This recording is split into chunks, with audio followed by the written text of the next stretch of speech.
నమస్కారం. గోపాల్ సాముద్రిక శాస్త్ర అధ్యయనానికి స్వాగతం. సాముద్రిక శాస్త్ర అధ్యయనంలో భాగంగా అరచేతి యొక్క క్షేత్రము, ఈ స్వరూప స్వభావాలు, గ్రహస్థానాల్లో ఉన్నతి, అత్యున్నతి, నీచ స్థితుల గురించి మనం చర్చించుకుంటూ గత ఎపిసోడ్లో రవిస్థానము గురించి చర్చించాము. ఈ ఎపిసోడ్లో చంద్రస్థానము గురించి, చంద్రుడు ఈ నవగ్రహాల్లో గురుడు, శని, రవి, బుధుడు, చంద్రుడు అరచేయి దిగువ భాగమున కంకణ రేఖకు ఎగువన, కుజస్థానంకు దిగువన, అరచేతి యొక్క ఈ అంచున, ఎడమ చేయి అయినా కుడి చేయి అయినా, స్త్రీలైనా పురుషులైనా ఈ చంద్రస్థానము విశాలంగా ఉండి ఉబికి ఉంటే, ఉన్నతంగా ఉంటే దాన్ని చంద్రస్థానము ఉన్నతంగా ఉన్న స్థానముగా గుర్తిస్తాము, చంద్రజాతకులుగా గుర్తిస్తాం మనం.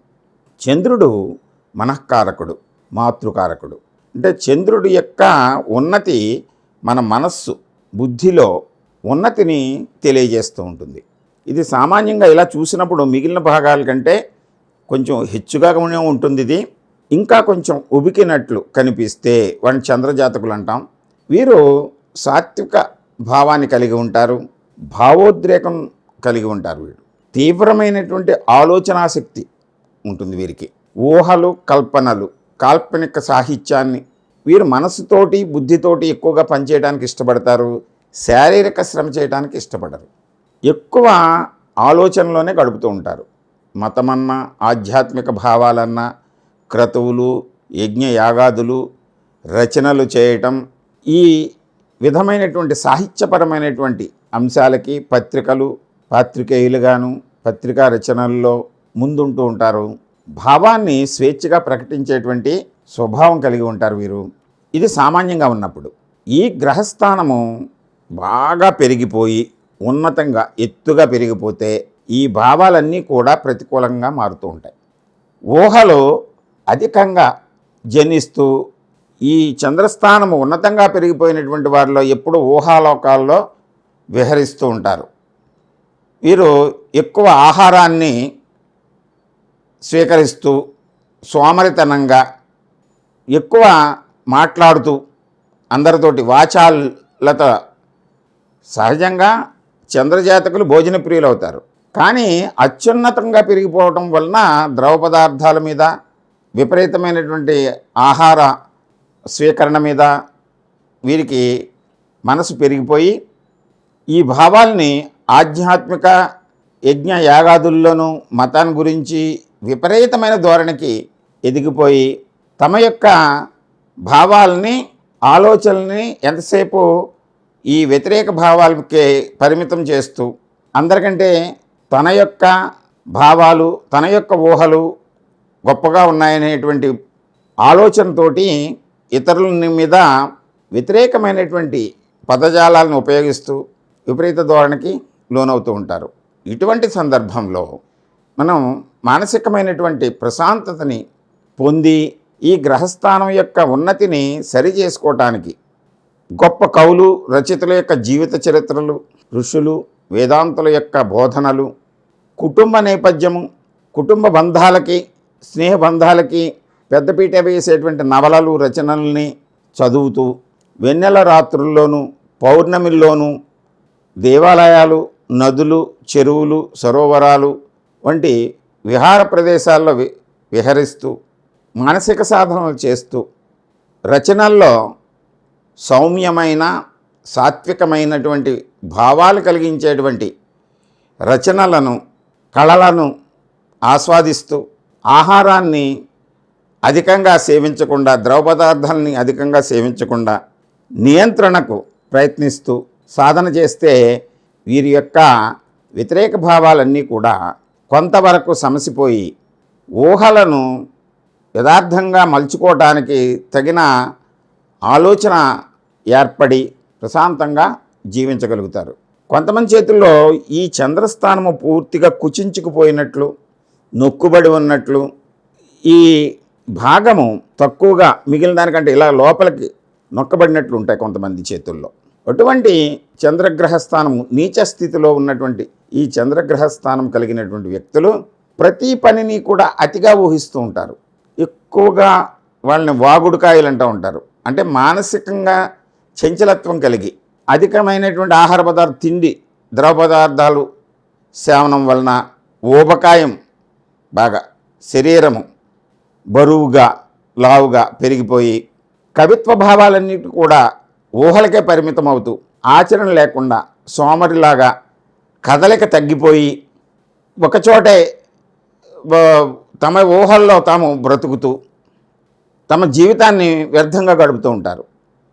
ఇటువంటి నీచ స్థితిని ఉన్నటువంటి వ్యక్తులు కూడా ఈ రచనలు, పత్రికా విలేకరులు, పాత్రికేయులు మంచి రసవత్తరమైనటువంటి కావ్యాలను రచించేటువంటి వాళ్ళు, మానసిక శాస్త్ర విశ్లేషకులు, అటువంటి వ్యక్తులతోటి పరస్పరము వారి యొక్క భావాల్ని ఇచ్చిపుచ్చుకునే విధంగా వారితో కలిసిమెలిసి వారి యొక్క సూచనలను సలహాలను తీసుకుంటూ మానసిక వికాస విషయాలని బోధించేటువంటి, రచించేటువంటి, విశ్లేషణ చేసేటువంటి వ్యక్తుల యొక్క గొప్పవారి యొక్క సాంగత్యాన్ని, సత్సాంగత్యాన్ని పొందుతూ మానసిక వికాసానికి చెందినటువంటి పురాణాలు, ఇతిహాసాల్లో, భారత రామాయణాలు, గాథల్లో అటువంటి ఘట్టాలను ప్రవచించేటువంటి ప్రవచనకారుల యొక్క సూచనలను, ఆ ప్రవచనాలను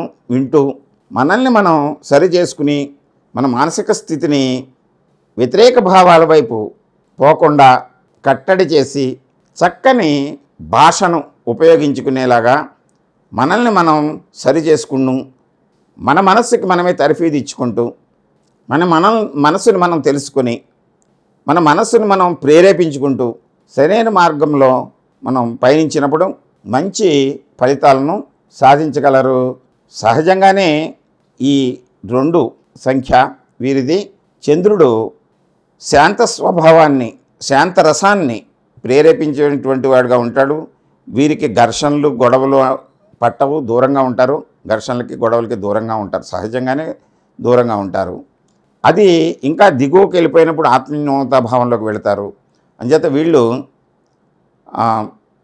సోమవారం నాడు ఈ సత్వగుణ ప్రేరితమైనటువంటి మానసిక భావాన్ని మనం ప్రేరేపించుకుంటూ ఉన్నతిని సాధిస్తూ అటువంటి విషయాల వైపు వెళుతూ రంగులో పసుపు రంగు చంద్రుడిని కనుక పసుపు రంగు చెందినటువంటి వస్త్రాలు, వస్తువులు ఉపయోగించుకుంటూ మంచి ముత్యాన్ని దర్శిస్తూ పదార్థాల్లో బియ్యం, ఆహార పదార్థాల్లో బియ్యంతో చేసినటువంటి ఆహార పదార్థాలని 10 మందికి పంచుతూ వారితోటి కలిసి స్నేహ సంబంధాలు కొనసాగిస్తూ వారి యొక్క ఆశీర్వచనాన్ని పొందుతూ మనసుని ప్రశాంతపరచుకొని ఉన్నతమైనటువంటి స్థితికి, ఉన్నత రచనలు, సాహిత్యము అభిమానించేవారుగా, రచించేవారుగా, రచనలను ప్రోత్సహించేవారుగా, రచనలను ప్రచురించేవారుగా అభివృద్ధి చెందుతూ ఉన్నత స్థాయికి ఎదగటానికి బాటలు వేసుకుని ఎవరికి వాళ్ళు సాధన చేస్తూ ఆరోగ్యాన్ని, ఊబకాయాన్ని తగ్గించుకోవటానికి యోగా, ప్రకృతి వైద్యము. ప్రకృతి వైద్యం అంటే మనల్ని మనం మన చుట్టూ ఉండేటువంటి ప్రకృతిలో దొరికేటువంటి ఆహార పదార్థాల ద్వారా నియంత్రించుకోవటమే ప్రకృతి వైద్యము. అలాగే యోగము అంటే మన శరీరాన్ని అదుపులో పెట్టుకోవటానికి పతంజలి మహర్షి ప్రసాదించినటువంటి కొన్ని సాధనా ప్రక్రియలు. అలాగే మానసిక ప్రశాంతత కోసం మనసుని ధ్యానము,